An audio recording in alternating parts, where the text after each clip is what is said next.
mga social worker sa ina ng bata yung laman ng evaluation. Kung paano ito mas magaan na kaya papaliwanag sa nanay kung ano ngayon ang katayuan ng kanilang naging pasya at desisyon. Ano po yung resulta ng assessment? Ngayon po, interview naman natin yung isa sa mga anak. So, ang gusto lang sana talaga ng mga anak, sila po ay magkasama-sama ngayong Pasko. Kunwari yun ay po, daily po si tatay. So, yun din po yung itatry din natin with the mother kung ano po yung pakiramdam niya. Kasi po, lagi naman natin priority, best welfare and interest po ng mga bata.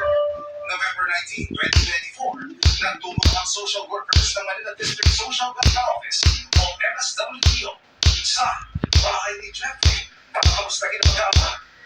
Kamusta naman yung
Sama sila sa darating na Pasko.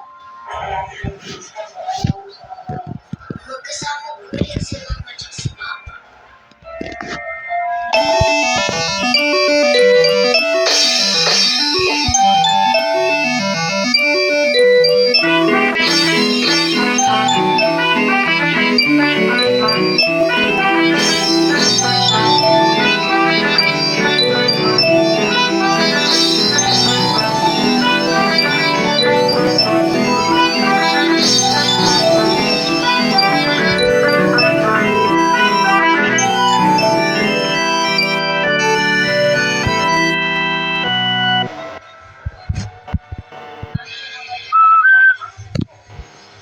Come on, cause you know I was first in this fun time. Come on, cause you know I was first in this fun time. Come on, cause you know I was first in this fun time. Come on. Patayin mo si BBM, si Lisa Araneta, at si Martin Romanes. Pahayag ni Vice President Sara Duterte laban sa Pangulo. Mulat kina ang Speaker ng Kamara. Sinisiyasa na rin daw ng NBI.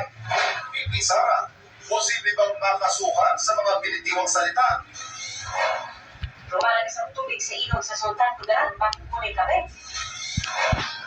Isang buwan bago magpasko, pumasyal sa bahay sa Bulacan, nadagdag na mga Christmas panamuti. Cause you know I was first in this fun time. Come on, cause you know I was first in this fun time. Come on, cause you know I was first in this fun time. Come on, cause you know I was first in this fun time. Come on, cause you know I was first.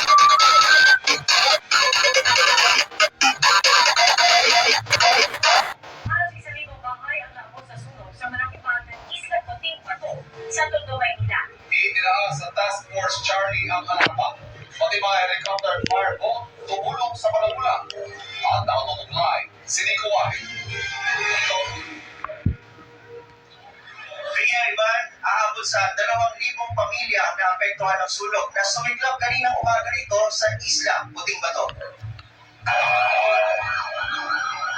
Pasado alas 8 ng umaga, sumiklab ang sulog sa Isla Cotabato sa Tondo, Maynila. Magtatanghali ng iakyat dito sa Task Force Charlie, isa sa pinakamataas na fire alarm kung saan mahigit 30 fire truck ang kailangan.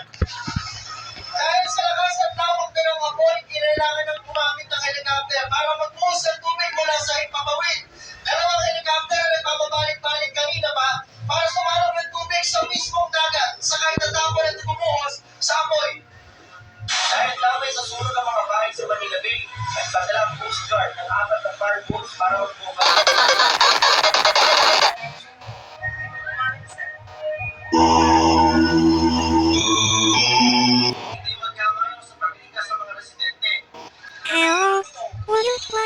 Catch up So, sabay tayo us right now, Gabon, Gabon. Marami yan sa dagat na dumaan para makalikas. Ang naisalbang gamit ng ibang nasunugan, isinakay sa balsa o sa pinagkapit-kapit na mga galon ng tubig at ipinahalot sa dagat. Hindi ko na namin sa mga kalinaan. Kasi hindi naman nakalang dito sa, sa gitna. Ang ilang lalaki buhat-buhat ang isang kabaong na may patay. Isa na ang mawalan ng nanay. Ayon sa Bureau of Crime Protection, abot sa 1,000 bahay ang